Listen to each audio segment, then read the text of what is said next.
بسم الله الرحمن الرحيم. السلام عليكم ورحمة الله وبركاته. معكم قناة من يوميات أبو أيمن وأم الخير. إذا كنتم من المتابعين الجدد وأعجبتكم القناة اضغطوا على زر الاشتراك وفعلوا الجرس ليصلكم كل جديد. حبايبنا، اليوم رح نستكمل الحديث عن القرنفل مثل ما وعدناكم بالفيديو السابق، ورح نتحدث عن فوائد القرنفل للوقاية من السرطان، ووصفة للوقاية من سرطان الرئة والقضاء على الربو وحساسية الصدر والكحة المزمنة، وفوائده أيضا بشكل عام. ثم نقدم لكم بعض الوصفات، ومثل العادة رح نحكي أخيرا عن المخاطر وضرورة الحذر وتجنب الإفراط في استخدامه. فاصل ونواصل.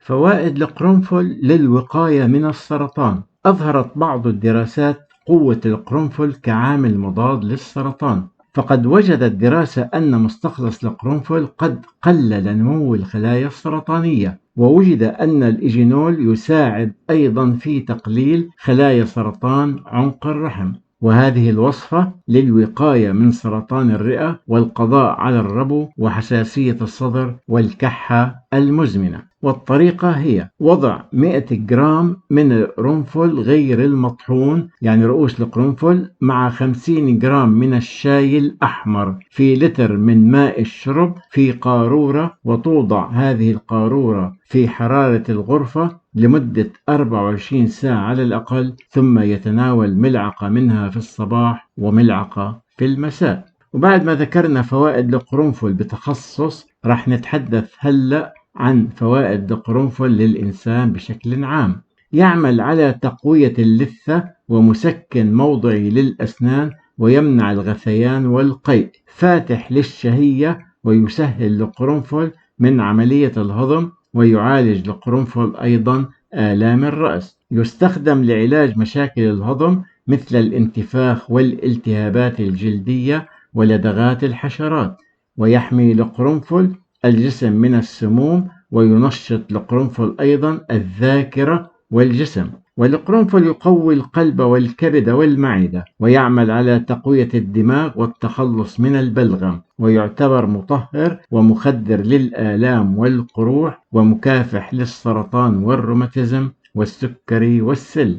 ويستعمل شاي القرنفل في علاج القذف المبكر عند الرجال. ويعمل القرنفل على تطهير وتعقيم المعدة وتخفيف الحمى. ويقوي القرنفل عضلات الرحم، وينبه التقلصات، وهي طبعا فقط خلال الولادة، لأنه يمنع تعاطيه للحامل أثناء فترة الحمل. ويستخدم القرنفل أيضا كمدر للبول، وكذلك خافض لضغط الدم.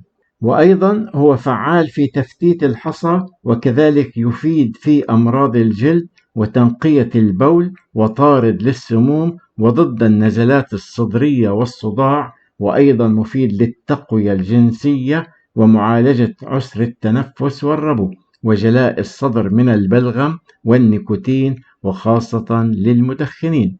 أيضا يعمل على تنشيط الدورة الدموية، ويساعد على التركيز، ويمنع الأرق والاكتئاب. ويساهم في تقوية القلب والكبد، كما يقوي النظر من خلال شرب شاي القرنفل كمشروب ساخن. وإضافة لما ورد في الفيديوهات السابقة لاستعمال القرنفل وخاصة للأسنان، يمكن الاستفادة واستعمال القرنفل بعدة طرق.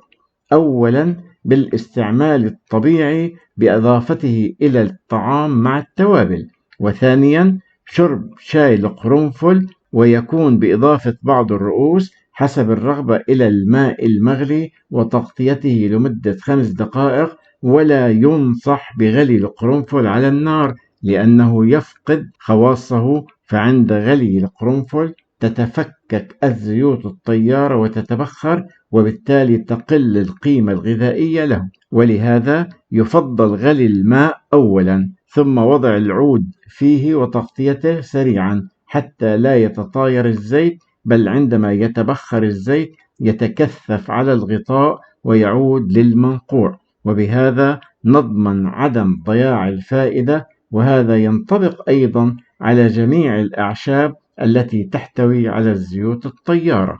أو يمكن أيضا إضافة القرنفل أو بعض مسامير القرنفل إلى الشاي أو القهوة بعد الانتهاء من غليهما بنفس طريقة عمل شاي القرنفل. ثالثا، طريقة عمل منقوع القرنفل.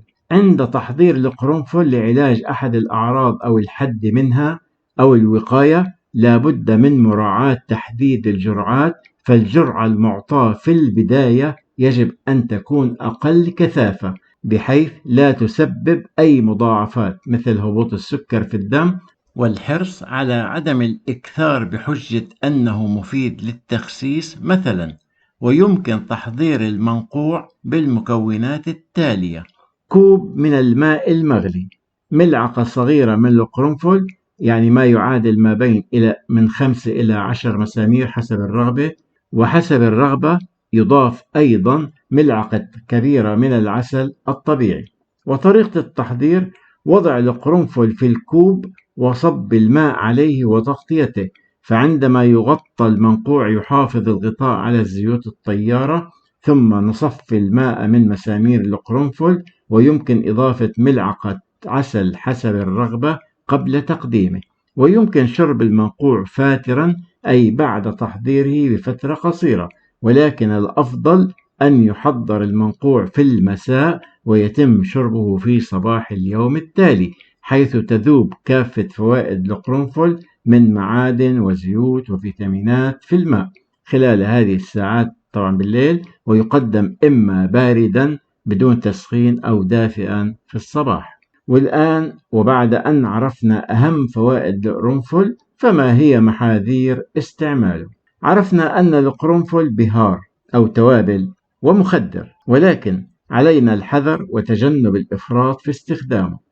إن التحاليل التي أجريت على مادة القرنفل أثبتت وجود مادة الأوجينول اللي تحدثنا عنها، واللي بتتسبب في تهيج الأنسجة وتليفها وإتلافها إذا تم تعاطيه بكميات كبيرة وعلى فترات طويلة، يعني الاستخدام الطويل وبكميات كبيرة.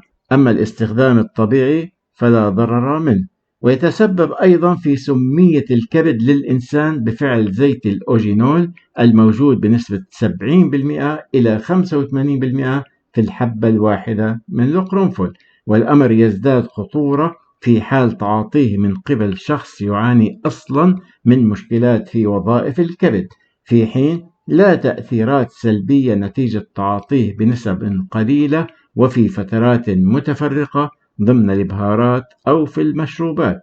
وقد يعمد كثير من الناس إلى وضعه على السن المتهيج على الرغم من قدرته على تخدير الألم، إلا أنه قد يؤدي إلى تلف أنسجة اللثة إذا ترك لفترات طويلة دون أن يشعر بذلك من يستخدمه. إن تناول زيت القرنفل عن طريق الأوردة غير آمن، ويسبب آثارا جانبية مثل حدوث مشاكل صحية في الجهاز التنفسي مثل الإصابة بالتهابات الرئة. ويحذر من تناول الأطفال لزيت القرنفل عن طريق الفم، لأنه يسبب أضرارا صحية مثل تليف الكبد، ويعتبر ضار جدا للمرأة الحامل والأم المرضعة، ويحذر عليهم تناوله نهائيا. ويحتوي زيت القرنفل على مادة كيميائية تسمى اليوجينول، مما قد يسبب نزيفا أثناء أو بعد الجراحة، لذلك ينصح بالتوقف عن استخدام القرنفل لمدة أسبوعين على الأقل قبل إجراء عملية جراحية. حبايبنا، إن شاء الله يكون الموضوع مفيد لكم، ودعواتنا للجميع بالشفاء التام. نعتز بوجودكم وبرأيكم. دمتم في حفظ الله ورعايته، والسلام عليكم ورحمة الله وبركاته. حبايبنا، لا تنسوا الإعجاب بالفيديو والاشتراك في القناة تشجيعا لنا لنستمر بنشر المزيد إن شاء الله.